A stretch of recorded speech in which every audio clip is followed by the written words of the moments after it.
ओम शांति।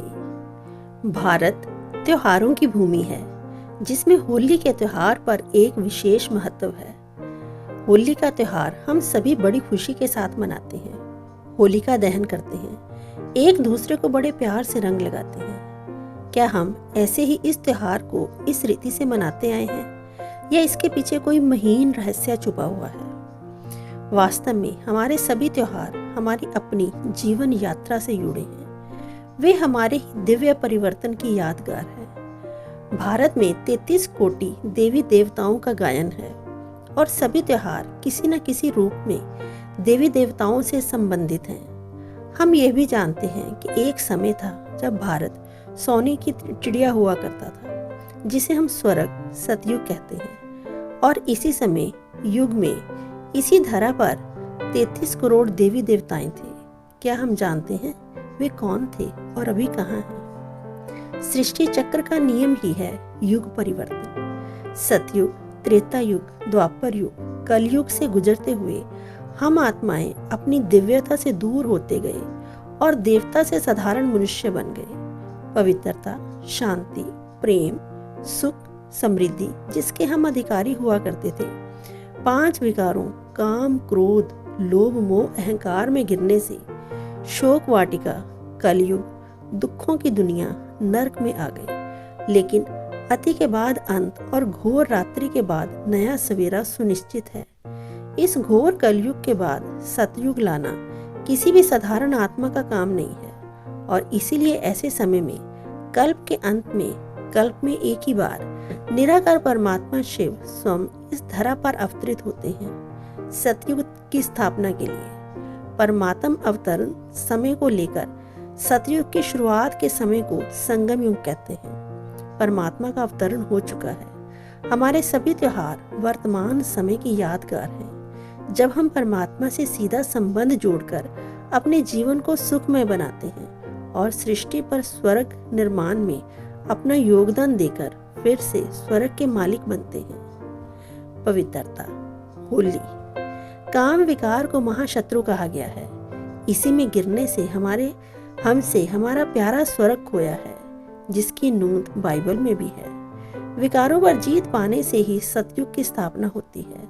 संस्कार परिवर्तन से ही विश्व परिवर्तन संभव है। परमात्मा हमें अपने ओरिजिनल संस्कारों की याद दिलाते हैं, जिसमें पवित्रता मुख्य है।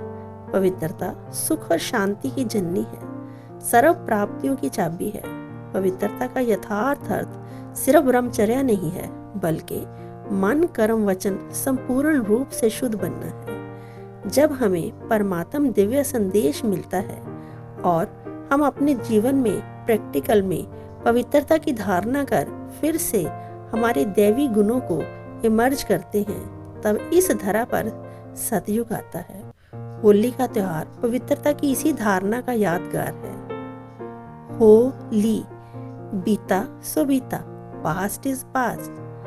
हर एक के जीवन काल में बहुत सी बातें आती हैं। कई बार सालों बीत जाते हैं, लेकिन हम कहते हैं ये बात कभी नहीं भूलेगी। हम ये भी जानते हैं कि बातों को पकड़कर रखने में हमारी सेहत, स्वास्थ्य और रिश्तों का भरपूर नुकसान है। परमात्मा हमें याद दिलाता है कि हम सभी एक बाप के बच्चे, आपस में भाई भाई हैं। समग्र विश्व एक परिवार है। जो हुआ सो हुआ, बीती को बिंदी लगाओ और प्यार से सबको साथ रखकर आगे बढ़ो। होली हो गई एक शिव बाबा की, बिलोंग टू वन।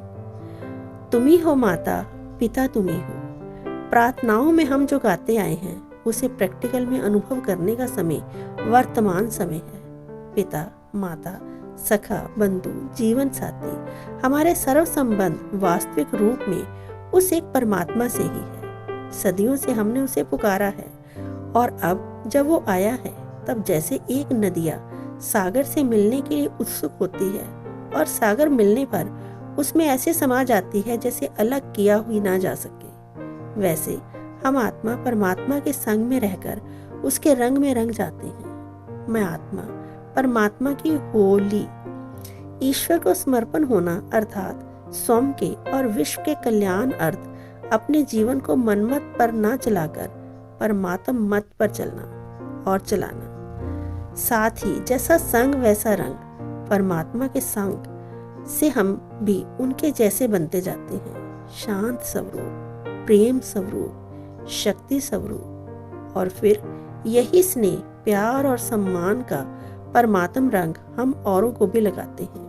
होली के त्योहार पर एक दूसरे को रंग लगाना इसी की यादगार है। परमात्मा की लगन में मगन और निरंतर याद को योग अग्नि कहा जाता है, जिससे हमारे जन्म जन्मांतर के विकर्म विनाश होते हैं। आत्मा सभी विकारों से मुक्त होकर पावन बनती है। इसी योग अग्नि की यादगार में होली के त्योहार पर स्थूल अग्नि जलाई जाती है। पहले होली जलाई जाती है, फिर ही मनाई जाती है। अर्थात अपने विकारों को जलाने, खत्म करने पर सच्चे अर्थ में जीवन की खुशी मनाई जाती है।